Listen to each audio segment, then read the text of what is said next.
আল্লাহ তাআলা আমার একটা পরীক্ষা নিচ্ছেন এবং আমি চাই যে আল্লাহ তাআলা যেন আমায় ধৈর্য ধরা পরীক্ষাটা ইলেকশনের মতো রাখেন। বিনোদনমূলক ঘটনা ঘটাচ্ছে কেউ এই জন্য জনগণ এই দিনটি নজর খুব বেশি দিয়েছে। ইলেকশন ইঞ্জিনিয়ারিংয়ের মাধ্যমে ফলাফল পরিবর্তনের চেষ্টা করতেছে, যথেষ্ট সাড়া পাচ্ছি আলহামদুলিল্লাহ। যেহেতু আমি এলাকার ছেলে, এলাকার মানুষ আমাকে সদস্য সাপোর্ট দিচ্ছে। আর আমি আশঙ্কা করছি যেটা যে বিএনপির যে সারা বাংলাদেশের ঢাকাসহ বিরোধী পক্ষ যারা আছে তারা একটা আওয়ামী লীগের মতো 2008 সালে যেটা হয়েছিল সেভাবে নির্বাচনকে ম্যানিপুলেট করার চেষ্টা করতেছে। ইলেকশন ইঞ্জিনিয়ারিংয়ের মাধ্যমে ফলাফল পরিবর্তনের চেষ্টা করতেছে, কারণ এই সরকারের বিশেষ জায়গায় বিশেষ লোকগুলো বসে আছে যারা তাদের ইচ্ছা মতো প্রশাসনের বদলি রদবদল, প্রশাসনের যতটুকু ইলেকশন ম্যানিপুলেট করার জন্য, ইঞ্জিনিয়ারিং করার জন্য যেটা করা দরকার সেটা তারা করতেছে। এত বছর পরে কিন্তু আপনার এই আসনে নাসিরউদ্দিন পাটোয়ারি সেও করতেছে সেম অভিযোগ। এত বছর পর জনগণ ভোট দিতে পারবে তো আমি ওটা বলে নেই, সে না অভিযোগ ওরা করতেছে। এটা হলো একটু ট্রিক, এটা ট্রিক। নিজেরা যা করবে সেটা অন্য দলের উপরে চাপিয়ে দেবে, কারণ এই কাজগুলো করার স্কোপ তাদের আছে, বিকজ তাদের সরকারি এখন ক্ষমতায়। বিএনপি এখন ক্ষমতায় না, বিএনপি এখন ক্ষমতায় না, এটা বুঝতে হবে জনগণকে। জনগণ জানে, এই জন্য বিএনপিকে তারা ক্ষমতা নিতেও চায় না।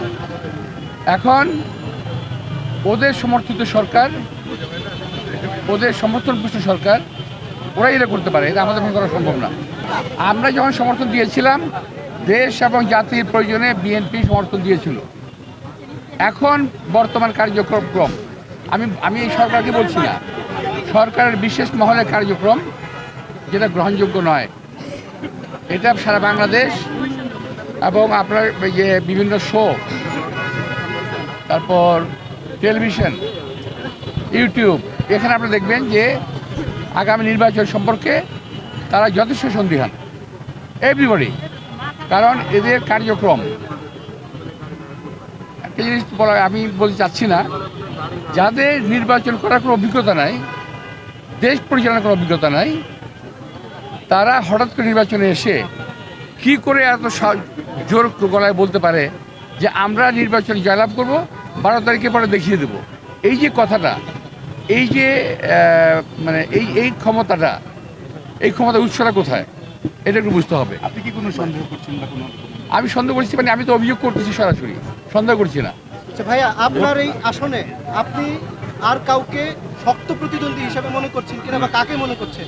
না, আমার যারা আছে প্রার্থী সবাই শক্ত প্রতিদ্বন্দ্বী, সবাই ভালো। আচ্ছা আব্বাস ভাই, সবাই বলছে আপনি অনেক ধৈর্যের পরিচয় দিচ্ছেন, অনেক স্লেজিং এর মুখে আছেন, আপনি আসলে বিষয়টা কিভাবে ম্যানেজ?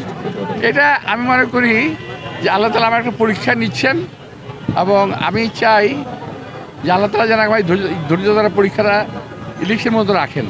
এটা কি আপনি একটা রাজনৈতিক কৌশল হিসেবে দেখছেন? আপনার মতো বলা হয় যে আপনি না, এটা হচ্ছে কি ইরিটেট করার জন্য, আমাকে একটু মানসিকভাবে অশান্ত করার জন্য কোনো একটা মহল করছে। মানে ভাবটা এরকম যে আমাকে মারে না কেন, আমাকে মারে না কেন, তো আমি তো ওই জায়গায় যাবই না, কারণ তারা যে একটা সিম্প্যাথি ভোট নিতে চাচ্ছে, ওই সুযোগ আমি দেবো কেন? আপনি কি এটা বুঝেই চুপ? আমি খুব ভালো করে বুঝে ফেলছি এটা। আমার বয়স তো কম হয় নাই, ওদের মতো ওর আমার নাতির বয়স না ওরা, তো আমার তো এবার অভিজ্ঞতা হয়ে গেছে আমার। আপনার তো অনেক অভিজ্ঞতা, এইবারে ইলেকশনের ক্যাম্পেইনের যে স্ট্র্যাটেজি আপনাদের সাথে সব মিলে একটু ট্রিকি মনে না এবারে নির্বাচনে ওদের কোনো স্ট্র্যাটেজি নাই। ওদের স্ট্র্যাটেজি হলো কোনো রকম ক্ষমতায় যাওয়া, পার্টিকে বিরক্ত করে, মানে কোনো বিরোধী দলকে, অপোজিশন পার্টিকে বিরক্ত করে একটা সিন ক্রিয়েট করে তার সিম্পেথি নেওয়া। লাস্ট একটা জিনিস সবাই বলছে যে ঢাকা আর্ট হচ্ছে যে ভাইরাল আর্ট বলা হচ্ছে, এবং বাংলাদেশে অন্য যে কোনো আসনের যে আপনার এই আসনে সবচেয়ে বেশি আলোচিত হচ্ছে। এই বিষয়ে আপনি কি? না এটা হ্যাঁ, এটা হচ্ছে কি, অনেকে বিরোধী নাটক আমি এক নম্বর হলো এখানে আমি একমাত্র স্ট্যান্ডিং করে মেম্বার, এবং এখানে যা হচ্ছে এটা অনেকটা বিনোদনমূলক ঘটনা ঘটাচ্ছে কেউ এই জন্য জনগণ এই দিন নজর খুব বেশি দিচ্ছে।